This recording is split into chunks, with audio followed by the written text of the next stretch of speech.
Greetings, my children of the night. I'm not doing that.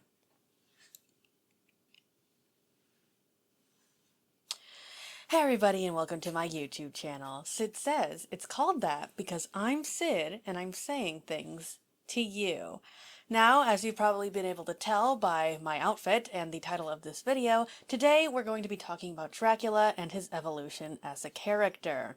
Personally, I don't know if any iteration of Dracula would be caught dead wearing purple, but this is what I could find at Goodwill. Also, I've got a natural widow's peak, so that's pretty cool. I was basically born for this. Forehead reveal, forehead reveal. But anyway, enough about my wardrobe and genetic code. Let's get into it.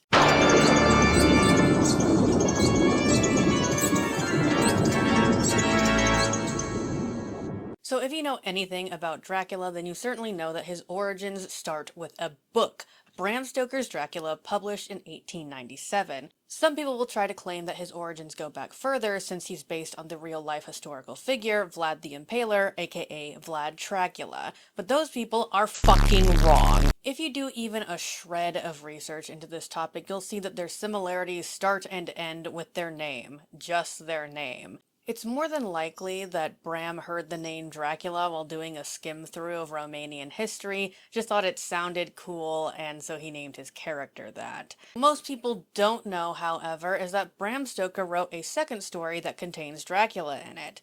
A short story called Dracula's Guest, published in 1914 as part of a series of short stories fully titled Dracula's Guest and Other Weird Stories. More on this later. For now, let's discuss...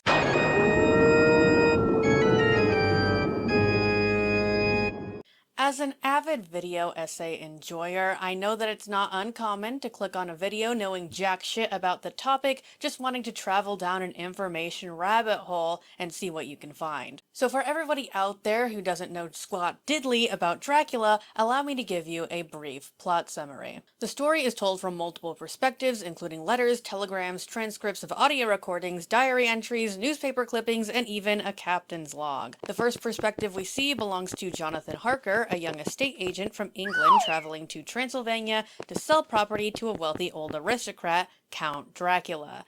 This section of the novel starts with Jonathan sending letters back to his fiancée, Mina Murray, but he quickly switches to diary entries when things get more sinister and disturbing. Turns out, Count Dracula is a vampire. Who knew? Dracula imprisons Jonathan in his castle, leaving him to the mercy of his three lady vampire roommates while he boards a boat to England. The last we hear from Jonathan, he is attempting to escape the castle.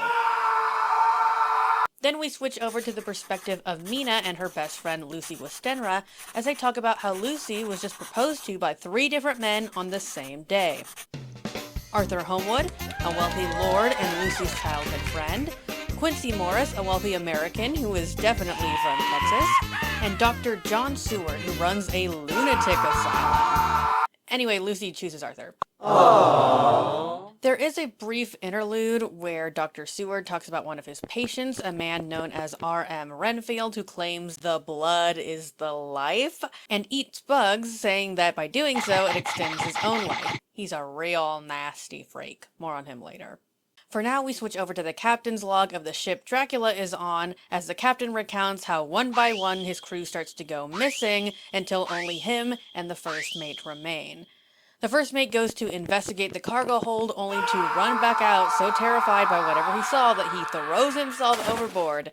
Determined to complete the journey, the captain ties himself to the wheel so that whatever is aboard the ship can't get him. Spoiler alert, it's Dracula, and Dracula does get him. The ship ends up washing up on the shores of Whitby Bay, which is where Mina, Lucy, and Dr. Seward's asylum are all located. Renfield also starts freaking out because he says his master is here. A few days later, Mina gets a letter from a nun named Sister Agatha in Budapest telling her that Jonathan arrived at their convent, crazed and super traumatized by whatever it was he went through. Mina goes to Budapest as fast as she can to nurse Jonathan back to health and marry him while she's at it. Jonathan gives her his journal but tells her not to read it unless she absolutely has to. Foreshadowing. Meanwhile, back with Lucy, she's starting to experience bouts of sleepwalking, and she's got these weird puncture marks on her neck, and she's become anemic. What could be happening? Dr. Seward doesn't fucking know, so he reaches out to an old professor of his, a Dutchman named Dr. Abraham Van Helsing. At first, it doesn't seem like anything Van Helsing tries is working until he goes for more unconventional methods, like putting a ton of garlic flowers in Lucy's room. And this works wonders until Lucy's mom decides that the flowers are stinky and throws them out, leaving the windows wide open to get in the fresh air. So unrelated, but Lucy starts dying again. Long story short, this section ends with a diary entry from Lucy where she says a wolf smashes through her window, scaring her mom so bad that she dies. Lucy tries to get help from her maids, but they've all been drugged, so she ends the entry by saying that she's really scared and she thinks she's gonna die. And then she dies. She's found dead the next morning, drained of all her blood. Oh boy, this book is fucking long. Okay, I gotta start speedrunning this shit. We get a newspaper clipping about little kids being abducted in the night and found in the morning with 2 puncture marks on their neck. They say they were taken by a bloofer lady, like beautiful lady. Van Helsing convinces Seward, Arthur, and Quincy that Lucy has been turned into a vampire and they need to kill her, so they do. Rip Lucy. Again. He tells them that Lucy was the victim of a Nosferatu, aka a vampire. Jonathan and Mina are also back in England, and Jonathan gets super freaked out when he sees a man who looks like Count Dracula, but he's much younger looking now. Everyone teams up and decides to start living in Seward's asylum together as home base. Mina reads Jonathan's journal and learns the dark truth about vampires. Jonathan uses his real estate skills to track down Dracula, and all the men go to kill him, but he escapes. This happens a couple times. Meanwhile, Mina starts developing symptoms similar to Lucy, and one night the boys bust into her room to see Dracula force-feeding her his blood, dooming her to become a vampire and psychically linking them together. Not cool. Turns out Dracula's been able to get in because Renfield's been inviting him in, but after this Renfield feels bad and then Dracula comes back again, and Renfield tries to fight him and that does not go fucking well and he dies. Rip Renfield, you were a real one. Anyway, they find out that Dracula is heading back to Transylvania, so they use Mina's awesome cartography skills, as well as her new psychic link with Dracula to pinpoint where he's going and get there before he does. Van Helsing and Mina go to Dracula's castle, where they kill the vampire ladies, and the boys go after Dracula. Quincy is tragically killed, but Jonathan is able to stab Dracula in the heart, turning him to dust and freeing Mina from her vampire curse. The book finally ends with a flash forward 10 years later, where we learn that everyone is happy now, and Mina and Jonathan have a son, who they've named after everyone in the Dracula hunting party, but they call him Quincy for short.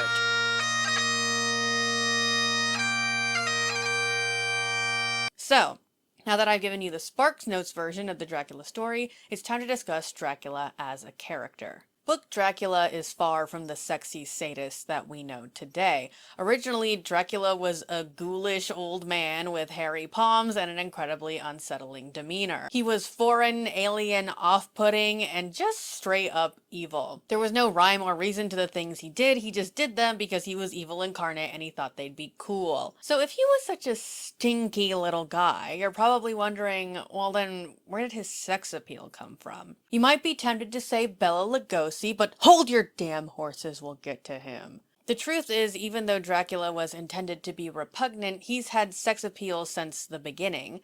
Although he was meant to be repulsive, that repulsiveness contradictorily made readers more drawn to him. He was like a forbidden fruit, so to speak. And even though he's first described as an old man, he does get younger and hotter later in the book. Okay, maybe not hotter, but definitely younger. And let's be real, are we not supposed to find it sexually charged that he sneaks into people's bedrooms at night and penetrates them with his fangs to drink their blood? I mean, come on, there's like a whole plot point in the book where he corrupts a young woman into becoming an awesome slutty vampire. What I'm getting at here is that Dracula has always been a sexual being. Granted, we're supposed to be horrified by what he does, not turned on by it, but sorry Bram Stoker, you can't stop the audience from interpreting how they're gonna interpret. And speaking on Bram Stoker, it's worth mentioning that many historians believe that he may have been a little limp-wristed himself, which may or may not have contributed to Dracula's sex appeal. But getting back to my original point, Dracula was first depicted as a repulsive monster with no redeeming qualities. And that's interesting to note when we take a look at the short story.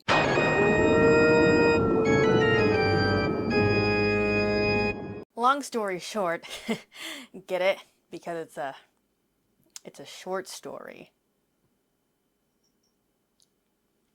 I'll see myself out. Long story short, this short story is about some stupid unnamed English guy getting stuck in a cemetery in Munich on his way to Transylvania to see Count Dracula, and some supernatural shit ensues. Basically, this guy is on a coach, but he makes the coach driver, whose name is Johann, by the way, we stand Johann, stop because he wants to travel down this one creepy road. Johann doesn't want to go down this road, however, because he knows that it leads to a village where everyone got turned into vampires. He doesn't actually call them vampires, but we know what they are. It's also Walpurgis Night, which is like a German pagan thing where all the dead are walking the earth and evil is afoot and shit. On top of all this, wolves can be heard howling in the distance, it's getting late, and there's a storm brewing overhead. And does any of this stop our English protagonist from wanting to explore this cursed old village?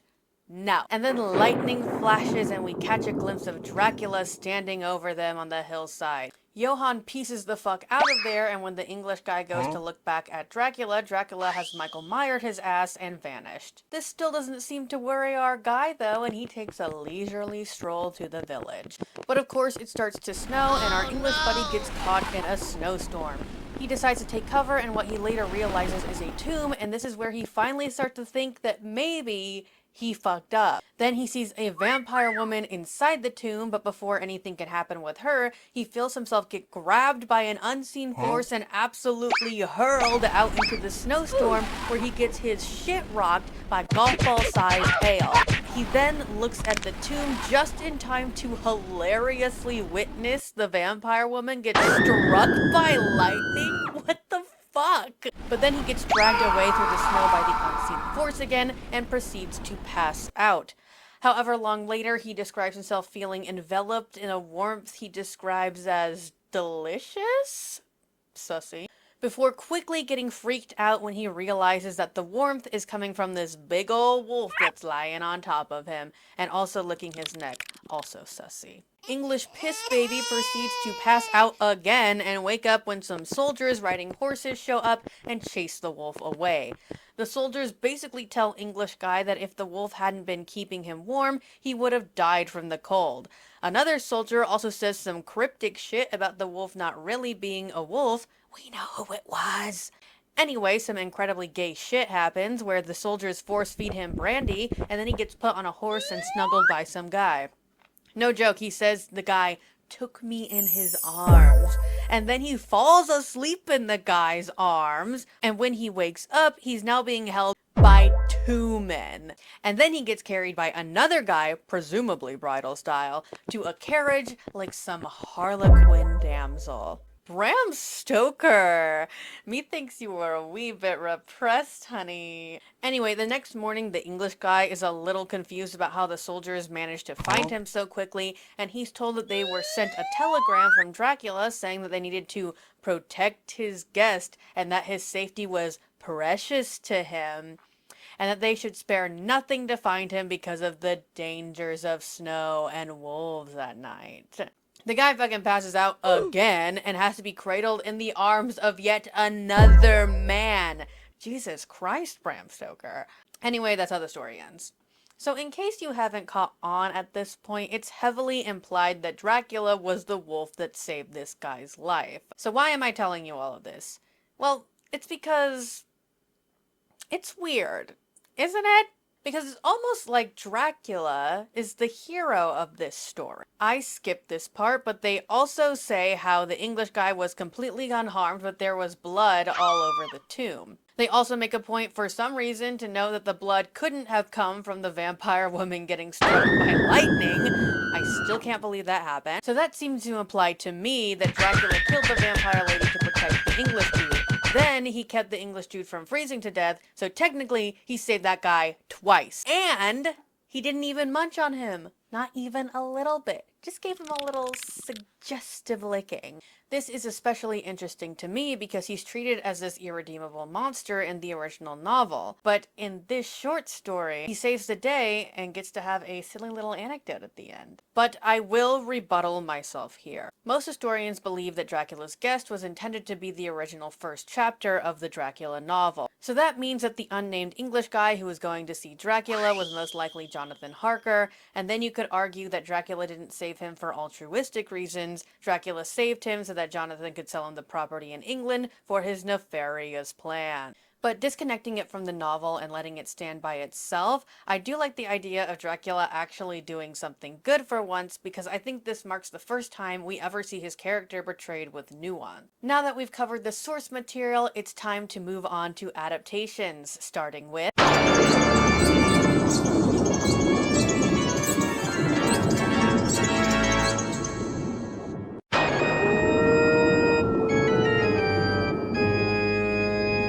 the first stage adaptation of Dracula was written by Bram Stoker himself, and actually released before he even published Dracula the novel. That's kind of funny if you asked me, but what's even funnier is the fact that it only ran for one performance and only 2 paying patrons came to see it. In Stoker's defense, it was never meant to be good, it was just meant to secure the stage adaptation rights for his novel. But that little fun fact literally turned me into shocked Pikachu when I first read it. That is brutal. For a long time, the original manuscript was thought to be lost, but a copy of it was found and is currently housed in the British Library. I tried to get my grubby little hands on a PDF copy of it, but unfortunately I couldn't get it in time for this video. From what I've researched, it seems like the story is pretty similar to the book, other than some minor details getting cut for time, so I can't imagine that I'm missing much.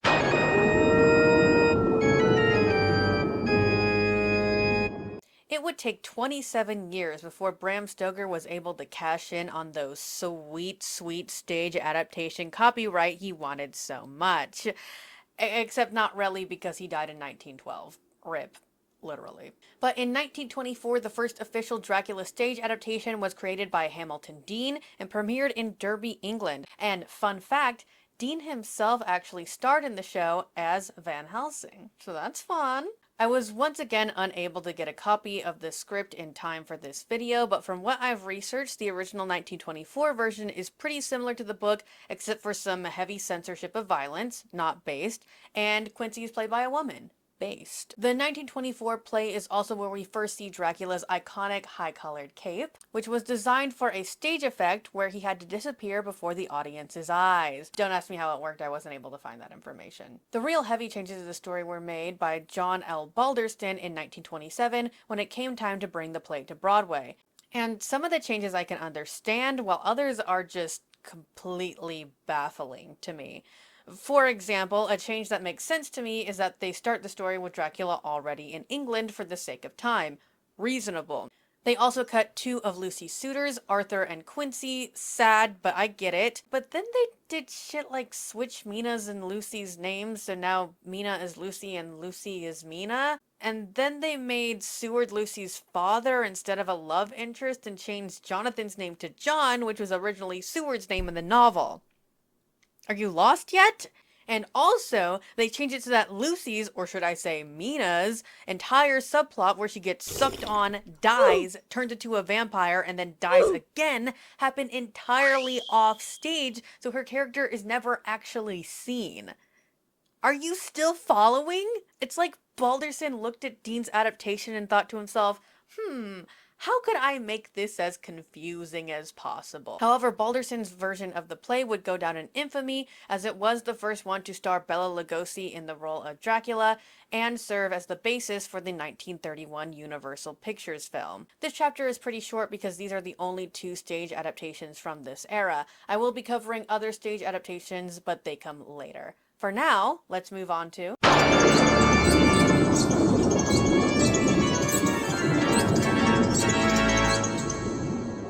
We finally made it to the movie era, so you know what that means. It's Bela Lugosi time! Just kidding, motherfuckers. We've got to get through all the silent films first, starting with...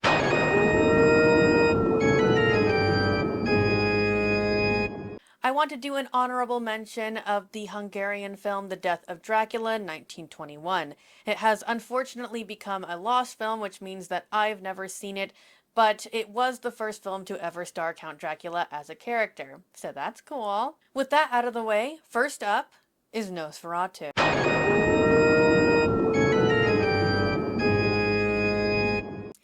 Now you might be saying, Sid, you stupid fucking cunt. Nosferatu isn't a Dracula adaptation. It's about a completely different vampire named Nosferatu. And to that I say, it's you who is the dumb fucking cunt. First of all, common misconception, but the vampire is not named Nosferatu. His name is Count Orlok. Not to be confused with Count Olaf, who is shitty in a different kind of way. And second of all, while it isn't an official adaptation of Dracula, Nosferatu is clearly one hell of an iconic ripoff. So much so that the Bram Stoker estate even sued them for copyright infringement because Dracula was not in the public domain at the time this movie was made. Some notable similarities between Dracula include a young estate agent selling property in his home country to a creepy count from Transylvania who was clearly a vampire.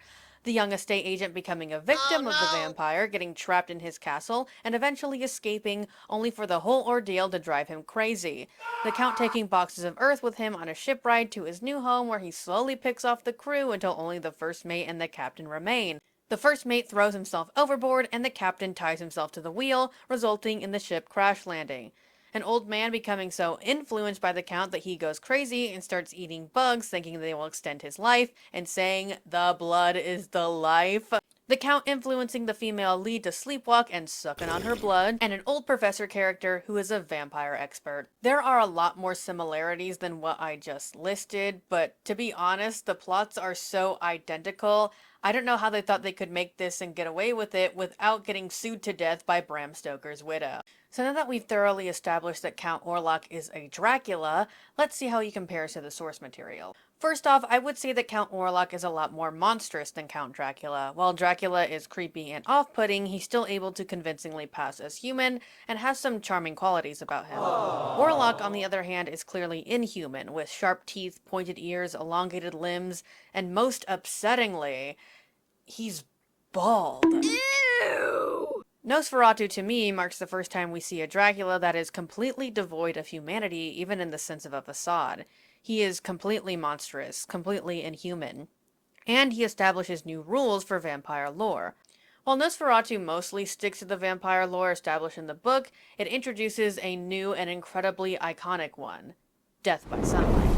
Some of you might not know this, but in the original novel and in older works of vampire fiction, vampires did not burn in the sunlight. In fact, they could walk around during the day, no problem. The only thing the daylight did was render their powers unusable.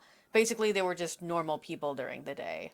It wasn't until Nosferatu that the concept of sunlight killing a vampire became an idea. Granted, it wasn't the burning or the bursting into the flames or even exploding that we think of today. He just kind of rather peacefully turns into a puff of smoke, but the concept's still there. And now, my good bitches, the moment you've all been waiting for. It is finally Bela Lugosi time.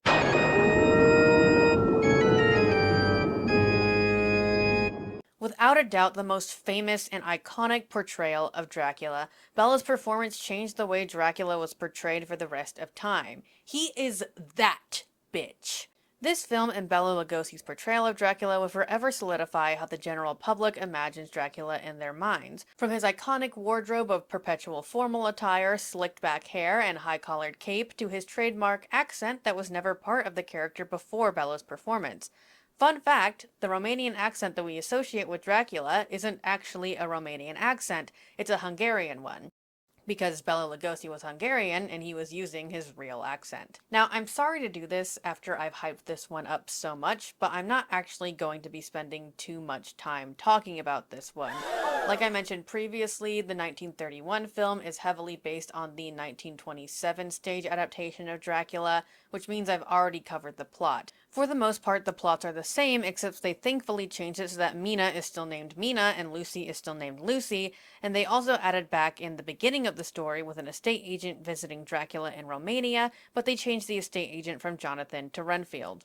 Also, this adaptation is the first time we see Dracula's vampire roommates in any kind of adaptation. And you might be wondering why I keep calling them his roommates and not his wives or his brides, and that's because they aren't. Huh? Nowhere in the original novel are they ever referred to or implied to be married to him. We only ever see them interact with each other once, and it's when Dracula tells them to fuck off and not eat Jonathan because he belongs to me. And the ladies are like, but we're starving, Dracula, we're starving. And Dracula's like, here, have a baby, eat the baby. And then they scamper off and we don't see them again until Van Helsing kills them. They're only ever called the vampire women or the vampire sisters in the novel, and two of them are actually described as looking very similar to Dracula, implying that they're related to him. So that makes it even more weird to me that the most popular interpretation is that they're his wives rather than like his daughters or his sisters or something. Anyway, there are two versions of this film that you can watch.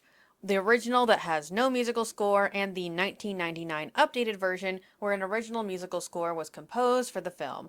While I think the score is fantastic and you should definitely listen to it, I do highly recommend watching the original version because the long moments of silence make for some great comedy. I am Dracula. But what I think makes the 1931 Dracula truly iconic is that it solidified Dracula as a sex icon. And that's all thanks to Bela Lugosi. Now, I would like to read you some quotes from Bela Lugosi about his time on Broadway playing the Count. When I was playing Dracula on stage, my audiences were women. Women. They were men too, escorts the women had brought with them, for reasons only their dark subconsciouses knew, in order to establish a subtle sex intimacy, contact, in order to cling and feel the sensuous thrill of protection. Men did not come of their own volition. Women did. Came and knew an ecstasy dragged from the depths of unspeakable things. Came, and then they came back again, and again. Women wrote me letters. Ah, what letters women wrote me. Young girls, women from 17 to 30. Letters of a horrible hunger, asking me if I cared only for maiden's blood, asking me if I had done the play because I was in reality that sort of thing. And through these letters, couched in terms of shuddering, transparent fear, there ran a hideous note of hope. They hoped that I was Dracula. They hoped that my love was the love of Dracula. They gloated over the thing they dared not understand. It was the embrace of death their subconscious was yearning for. Death, the final triumphant lover. It made me know that the women of America are unsatisfied, famished, craving sensation, even though it be the sensation of death draining the red blood of life. Remember that thing about forbidden fruit I said earlier? I think that still stands.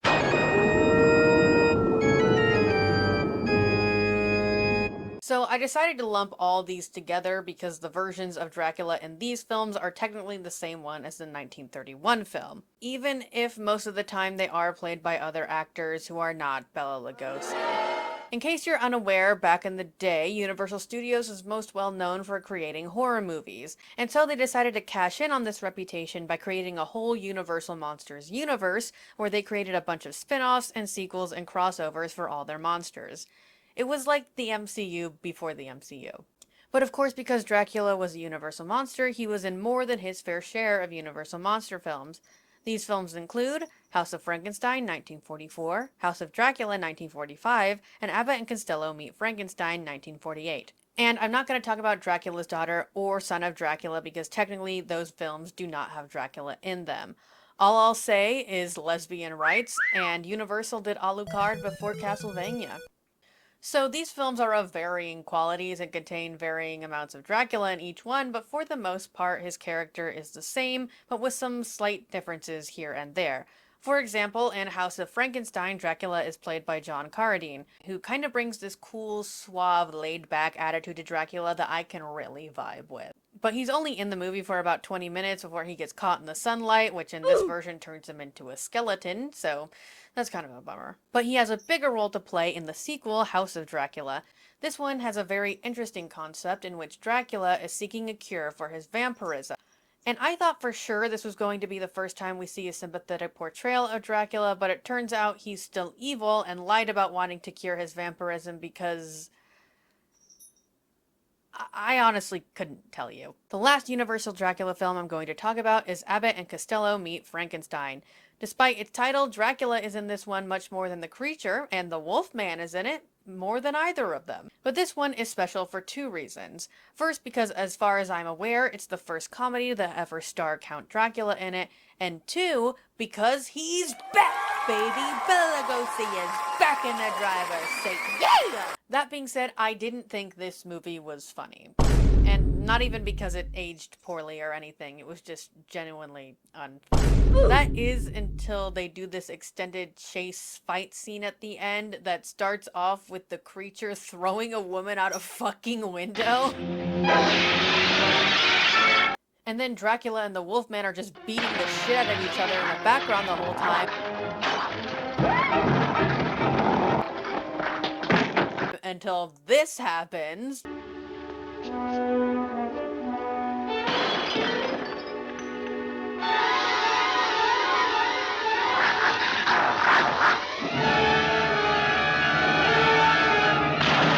And that's really fucking funny. But now it's time for us to leave the era of black and white screens and transform into...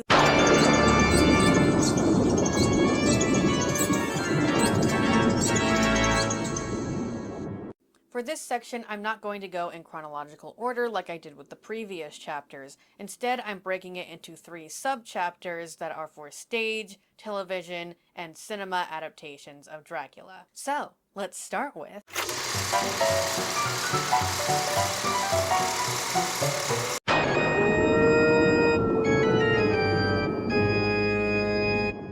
I'm only mentioning this one because I know if I don't at least bring it up, there's gonna be a riot.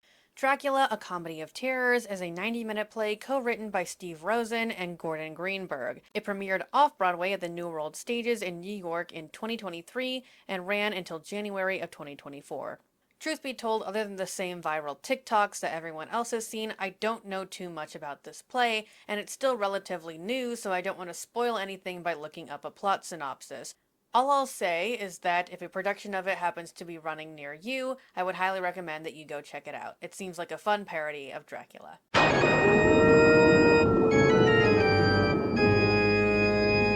I wanted to do a quick honorable mention of Dracula the Panto. If you don't know what a panto is, it's basically the theater version of a parody, but with some very specific requirements, such as having a lot of characters in drag, creating a dame character, lots of audience interaction, and lots of singing relevant pop culture songs, sometimes with the lyrics changed and sometimes not. The reasons I wanted to bring this one up is because I was actually in a production of this in high school, and you probably noticed this from the title card, but I don't actually know when this play was written, or even who wrote it, or really anything about it, because there wasn't a single piece of information I could find about this play that wasn't immediately contradicted by another source. At most, what I could tell is that it was written sometime in the early 2000s, but that's about it. Despite this, though, somehow, if you look up Dracula the Panto, my high school production poster of it is one of the first images that comes up. See if you can find me. I played Van Helsing. I'll give you a hint. I'm the only one who's not white.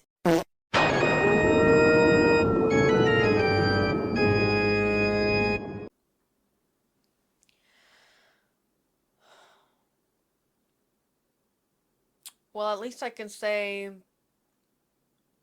this wasn't the worst thing that happened in 2001. Dracula the Musical first premiered at La Jolla Playhouse in California in 2001 before undergoing revisions and opening on Broadway in 2004. The lyrics and book were written by Don Black and Christopher Hampton, and the music was composed by Frank Wildhorn.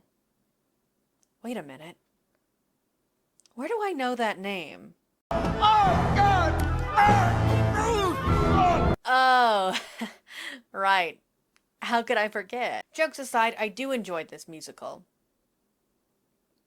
Well, at least 50% of it. Truth is, I haven't been able to listen to the whole soundtrack because the only complete version is in Austrian German and I can't understand what they're saying. There is an English soundtrack, but it only contains 15 of the songs from the musical, and one of them is entirely instrumental, so really it's 14. I did actually manage to find a full English slime tutorial of this on YouTube, which is incredibly surprising considering this musical was so universally hated that it was shut down pretty quickly, and no one does productions of it unless they're Austrian because they love this musical over there for some reason. That being said, I haven't watched it yet because I don't want to dive too deep into the lore of this musical because that isn't what this video is really about, and I think it deserves its own independent deep dive. Instead, I want to get back to my thesis and discuss Dracula's portrayal within the musical. Dracula the Musical is the first adaptation that I'm covering that portrays Dracula as something more than just a sexy monster. And don't misconstrue what I'm saying, this isn't the first adaptation to ever do that, it's just the first one that I'm talking about in the timeline of this video. Truth be told, the plot of this musical is a complete ripoff of the Francis Ford Coppola Dracula, which we'll talk about later. But I do still think this portrays Dracula in even a more sympathetic light than that film does. I mean, they give the guy like 7 sappy love songs to sing, and sure, he still kills people, but really he's more of a pathetic sad boy than the evil monster we've known him to be. At the end of it, he even actively decides to die to save Mina's soul and give her a chance at a normal life instead of becoming an evil bloodsucker like him. He's still the antagonist, but he's become a more romantic and tragic figure. Which brings us to our second musical adaptation of Dracula,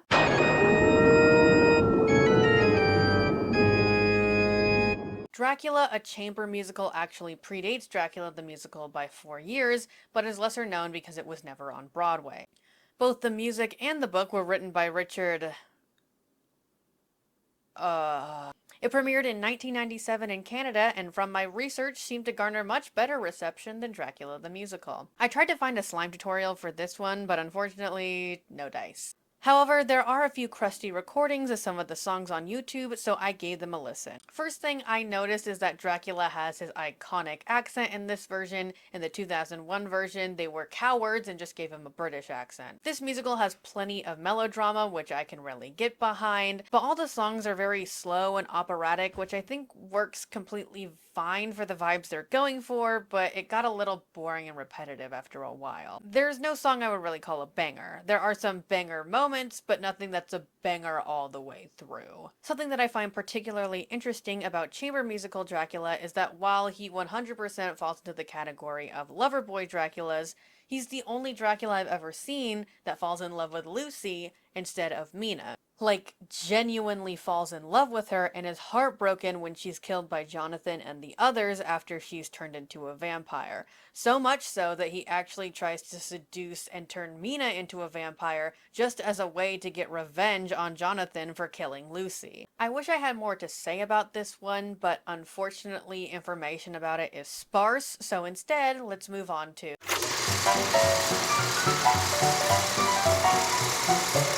As we step from stage to screen in the modern era, we start to see our first glimpses of what I like to refer to as muscle Draculas. Gone is the lanky, creepy, slightly fruity vibes of the original Dracula that we've all come to love so much. Instead, replaced by a dime-a-dozen bargain bin hot guy with a 4 to 6 pack of abs, of which there are plenty of gratuitous nude scenes to show off and unnecessary close-ups.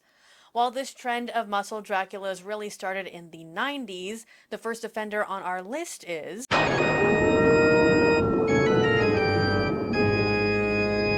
Dracula the Series was a television show created by Cole Haddon and Daniel Knopf that ran from October 2013 to January 2014 and was cancelled after 1 season. There are only 10 episodes total, but every episode is fucking 40 minutes long, so I decided to only watch what I could stomach, and guys... I could barely make it through 1 episode. Dracula the Series has a premise that is both extremely original and extremely confusing.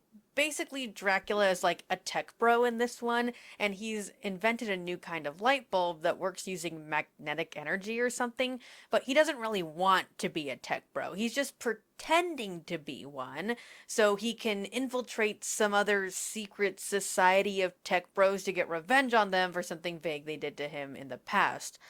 Also, the actor playing Dracula is British and has one of the most god-awful American accents I've ever heard. Other notable differences between the series and the book include Mina being a medical student, Jonathan being a journalist, Lucy being a vapid bitch, and Van Helsing actually helping Dracula. Granted, their partnership seems to be more out of necessity rather than want because they're both trying to take down the same secret society of tech bros for revenge reasons. Also, the tech bros are vampire hunters.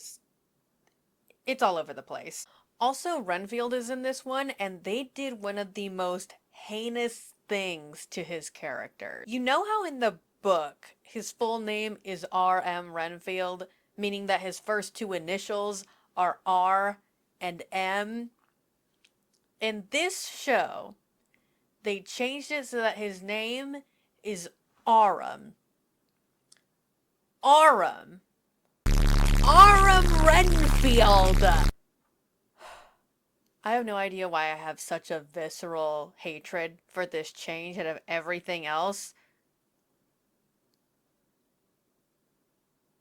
But this one truly pisses me off. Other than that, though, everything about this series is just boring and generic. I went into it really wanting to like it because the concept is so out there, but in execution, it was just terrible. The writing is terrible, the dialogue is terrible, the acting is boring, and Dracula... he means nothing to me. Truly no comment. Except that horrible American accent. That was trash.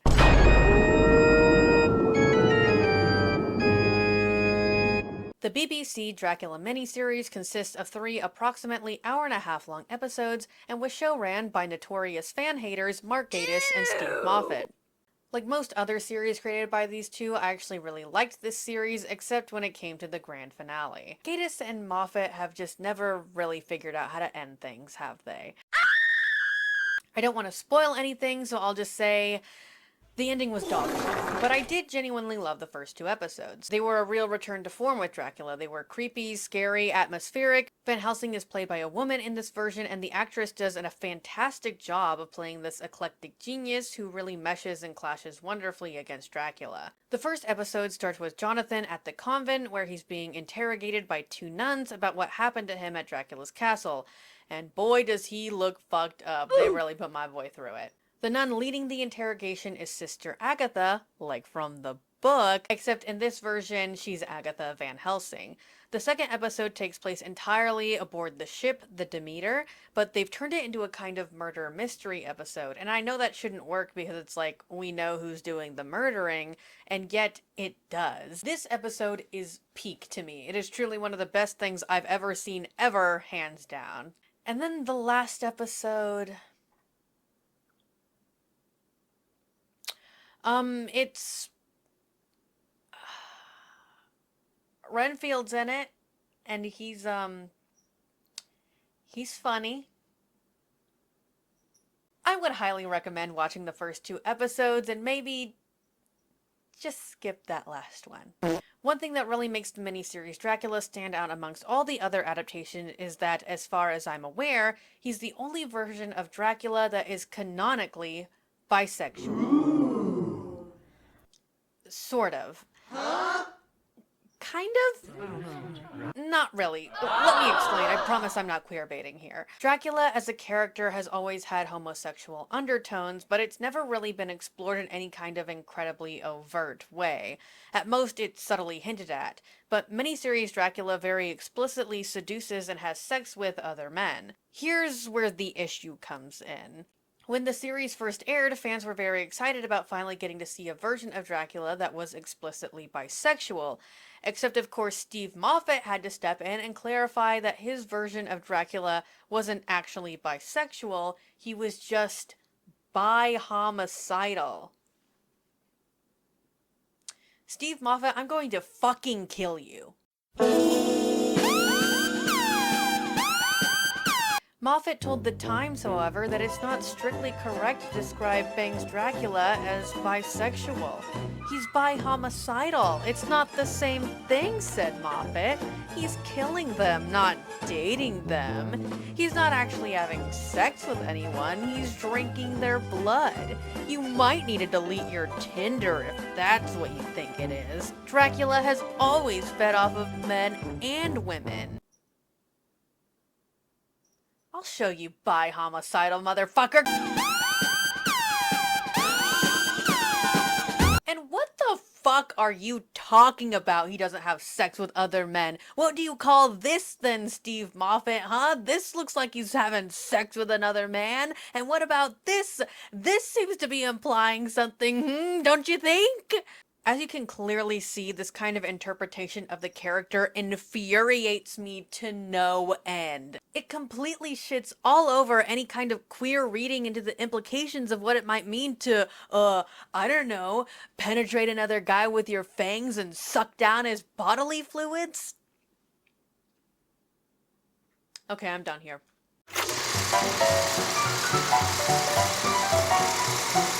And now what will undoubtedly be our longest section of this video, we're moving on to cinema adaptations. We're going to reset the timeline a little bit here and take things back to the 50s with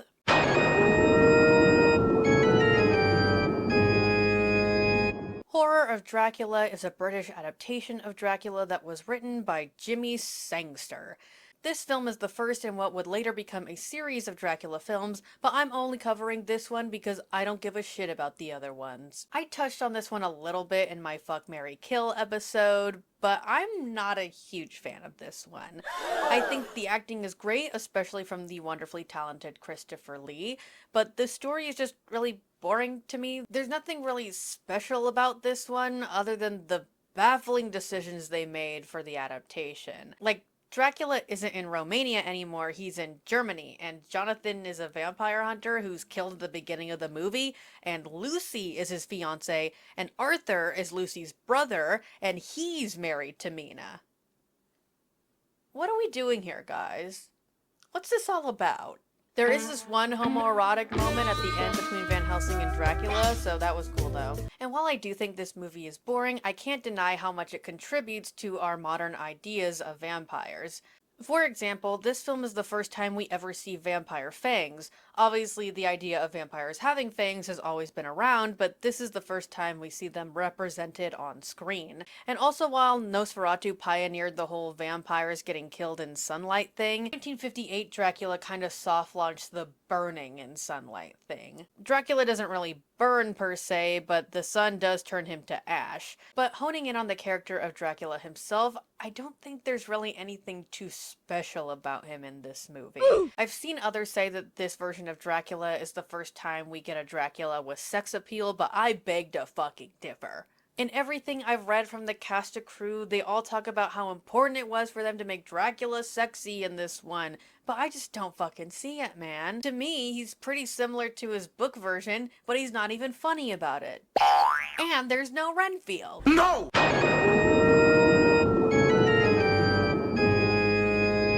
Blackula is a blaxploitation film written by Joan Torres, Raymond Koning, and Richard Glauner.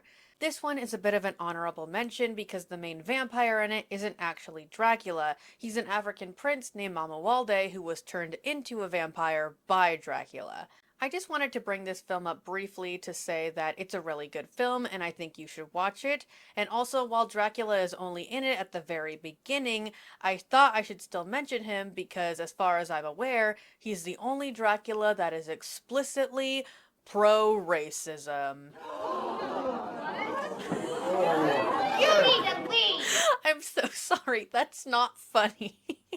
But, I mean, come on. I couldn't leave out racist Dracula.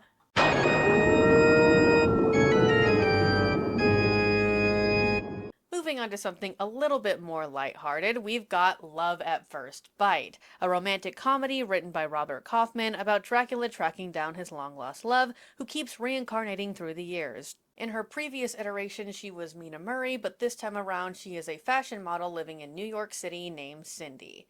I didn't think I would enjoy this one as much as I did, but it was genuinely funny all the way through.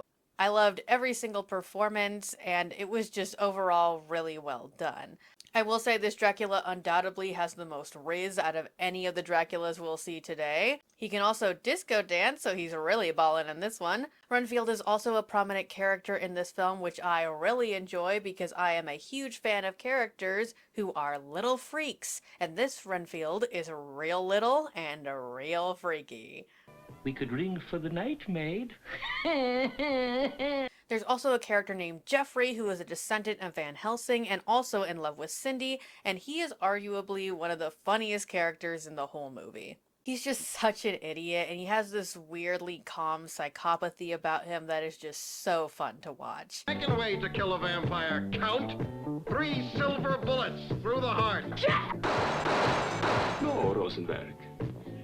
That is a werewolf.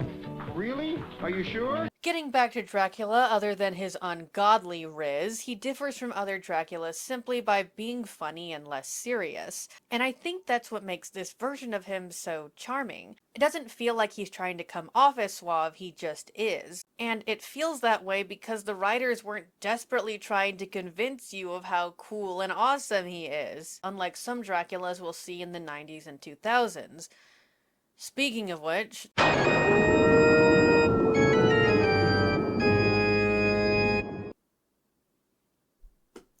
I still can't believe Francis Ford Coppola had the fucking gall to call this Bram Stoker's Dracula. Bram is literally rolling in his grave right now. I've talked about this in previous videos about how much I fucking despise this movie, and I've since found out that Gary Oldman is a piece of shit in real life, so that guy and his 5-head can go fuck themselves.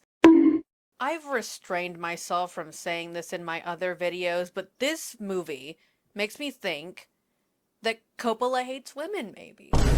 Like, there's just no other way to say it. This movie reeks of misogyny in the worst ways possible. Mina and Lucy have been watered down to nothing characters who are just pieces of meat for the audience to look at. Don't even get me started on that weird scene where they're making out in the garden for no fucking reason.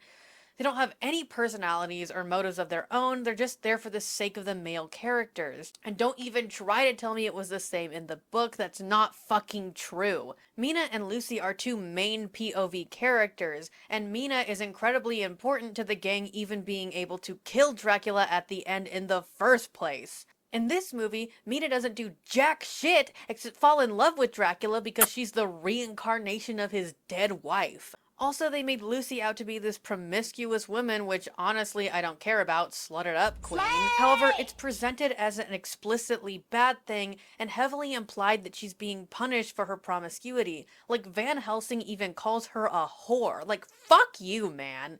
Not to mention the gratuitous nudity of not only Lucy, but the vampire women as well. And honestly, nudity doesn't offend me or anything, but this nudity is so clearly exploitative and male-gazy, I can't fucking stand it. I guess that comes with being an insufferable feminist. And besides all the vitriol this movie seems to have towards women, everything else just feels off too. None of the characters feel like themselves. It feels like what I foreshadowed earlier. This movie so desperately wanted to be dark and gritty and edgy and badass that it just feels fucking stupid and weak as hell. Like, they made Seward a drug addict for no goddamn reason and made his asylum look like a steampunk shit show. And don't even get me started on what they did to my poor boy Renfield. My guy looks like he's a deviant ROC from 2004. And honestly, maybe I wouldn't feel this strongly about it if it weren't for the fact that this film is touted as being a masterpiece and one of the best Dracula adaptations ever made by self-obsessed film bros who are obsessed with Coppola and feel like he can't do anything wrong because he made The Godfather. Can you tell I went to film school? Honestly, the nicest thing I can say about this film is that the costumes are great, horribly, dreadfully, historically inaccurate, but still iconic, artsy, whatever. As for Dracula, Gary Oldman can suck my ass. Putting his real-life personality aside, I think he did fine. I didn't hate his performance. He clearly captured whatever bullshit version of Dracula that Coppola conjured up for him. I will also give this movie props for having the most book-accurate depiction of Dracula, where he's old at first with hairy palms, but then he gets younger later and has a goatee. But there's a reason why everyone leaves off the goatee, and it's because it looks stupid as fuck. I'm done talking about this one. And yet my torment does not cease, because next up we have...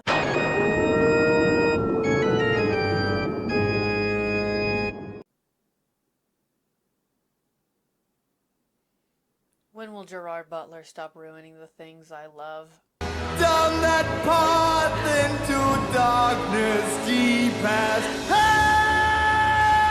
Released in the year 2000, directed by Patrick Lussier, and regretfully executively produced by Wes Craven, Dracula 2000 is...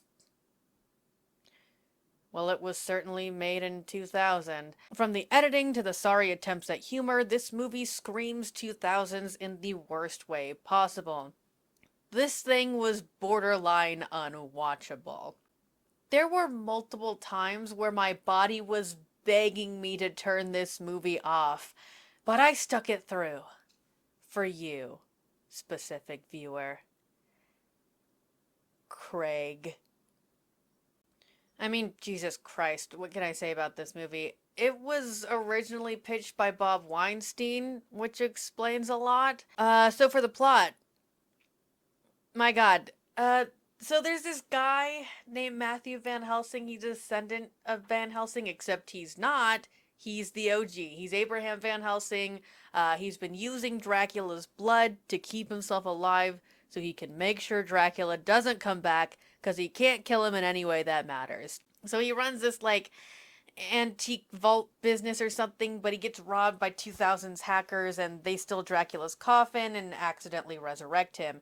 Van Helsing is obviously freaked out by this because he knows Dracula is going to go after his daughter Mary, who is basically Armina stand-in, because Mary was born with Dracula blood, I guess because Van Helsing was injecting himself with it when he was boning his wife or whatever. I don't fucking know. Anyway, everyone goes to New Orleans because that's where Mary is and shit goes down. It was shitty, it was stupid, but there was one part that actually made me laugh. So the story takes place in modern times, and by modern times I mean 2000, but Lucy has just invited Dracula into her house, and she asks Dracula what his name is, and he gives this stupid little "I have many names" response, and she's like, "I was named after the Peanuts character." And then right after she says that, it smash cuts to them boning down crazy style. It was so funny. There was also the plot twist of the movie. My God, the plot twist. So basically throughout the movie, our main cast of vampire hunters are trying to understand Dracula's weaknesses so they can kill him, and they keep repeating how he hates Christian symbols and silver, and how the silver part doesn't make sense because nothing about silver is inherently Christian. And then there's a part where Dracula has like a PTSD flashback where he sees some coins falling on the ground and it freaks him out. All of this is foreshadowing, which leads up to the big twist of the film, which is that Dracula is Judas. Like Judas from the Bible? Like the one who betrayed Jesus, Judas? And the reason he gets burned by silver is because he sold Jesus out to the Romans for silver coins. I swear to you, when they revealed this in the film and they showed flashbacks of Gerard Butler wearing his little Judas costume, I fucking screamed. I was beside myself. But anyway, Judas Dracula felt so bad about betraying Jesus that he played a little game of neck jump rope with himself. And then I guess God cursed him to be a vampire or something. I don't know. But anyway, all of this to say that our protagonists are finally able to kill Dracula by playing another game of neck jump rope where they tie one end to a giant neon crucifix. And it fucking works! There's also some cringe sequel bait at the end for the straight-to-DVD sequel films, but there's no way in hell I was watching those. Maybe next time. As for Gerard Butler's Dracula, he was just an incredibly generic muscle Dracula who whispered every single one of his shitty fucking lines and was cripplingly straight. Like, no joke, he has like these super seduction powers, but they only work on women and he uses them on every single woman he encounters. It was exhausting, man. Anyway, this movie was so bad that I desperately want to scrub it from my mind, but I can't, so instead we'll move on to...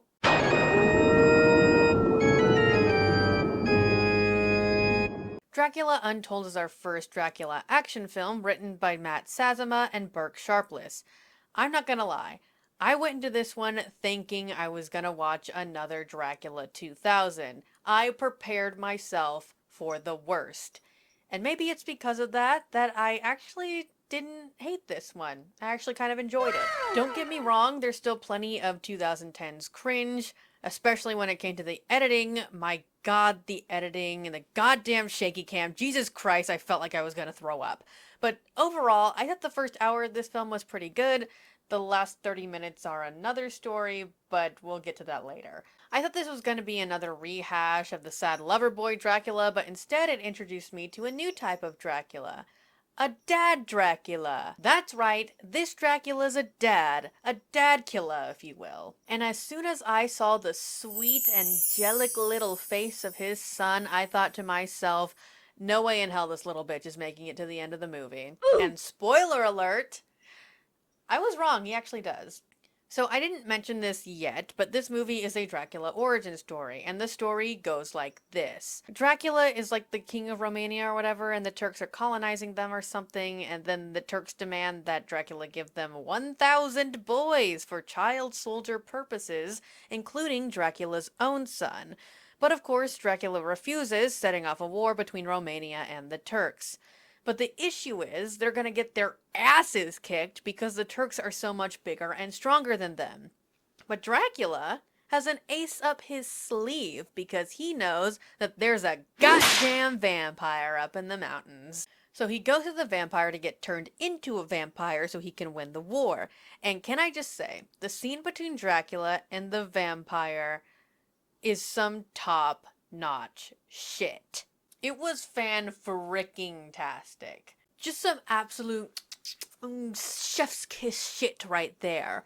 I would recommend watching this movie just for that scene alone. I was sitting there like, oh my god, is this movie actually good? Don't worry, it shits the bed later, but... Anyway, the majority of this movie is Dracula kicking ass with his new vampire powers while his people and his wife and his son are like getting more scared of him. But then his wife gets killed. And the editing is so melodramatic, I literally laughed out loud. And she dies because she falls off this, like, incredibly tall tower that's, like, thousands of feet off the ground. And yet, she's still alive enough to give Dracula a little pep talk before she bites the big one. Like, are you serious? She would have been a red stain on the ground, let's be for real. But the movie ends with a very underwhelming fight scene between Dracula and the Sultan in a room full of silver, and then Dracula takes a ride down the sewer slide because he realizes he's a monster or something, and his son becomes a child king. But anyway, this one also has cringe sequel bait because obviously Dracula didn't really die, and now he's in modern times and he runs into Mina, who of course looks exactly like his dead wife. Are we out of original ideas or something? But he asked her out on a date, and I guess we're supposed to think this is cute. Seriously, am I supposed to like it when the Draculas replace their dead wives with a woman who looks exactly like their dead wife? Seems kind of creepy and unhealthy to me. But the master vampire is also there and implies he's going to do something sinister. I don't know, I couldn't give less of a shit. As for Dracula in this one, I actually really liked his portrayal, and I think it was truly a version of Dracula I hadn't seen before. He was a lover boy without being too melodramatic, he was a sad boy without being too cringe, and he was genuinely sympathetic. The only thing I kept waiting for was seeing him turn from good guy into monster guy. I thought for sure we get something like his wife and child get killed, that makes him lose faith in humanity, which turns him into the monster we know today. But I guess by the end of it, they're still implying that he's a good guy, which... Where does he get his blood from then? Does he, like, ask people for consent first, or...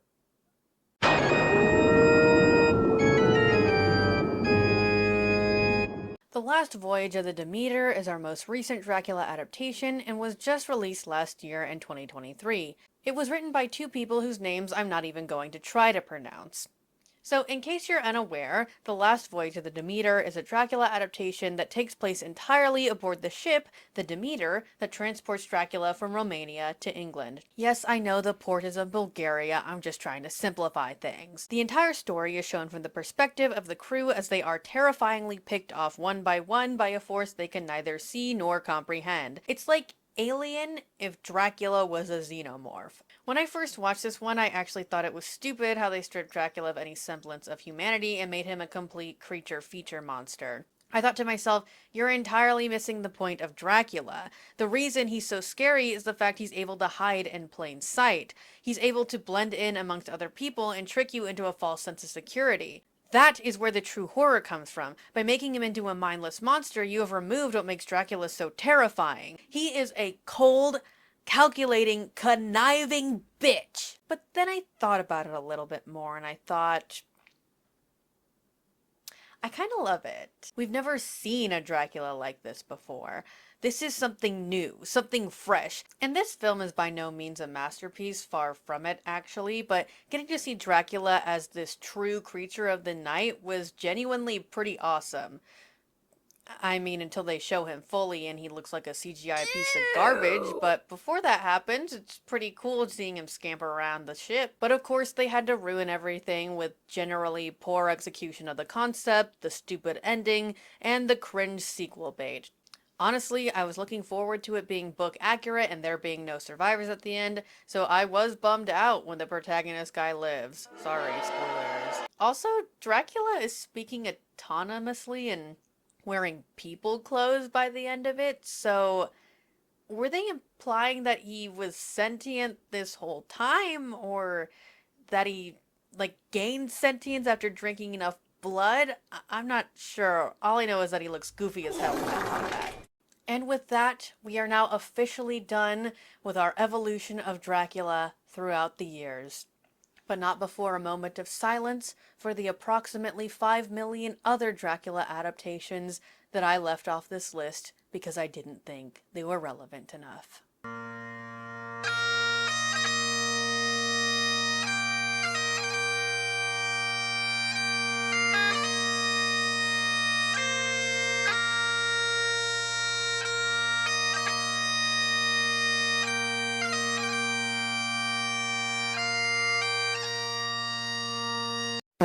Thank you so much for watching this video. If you liked it, consider following me on these various social media platforms or buying me a coffee.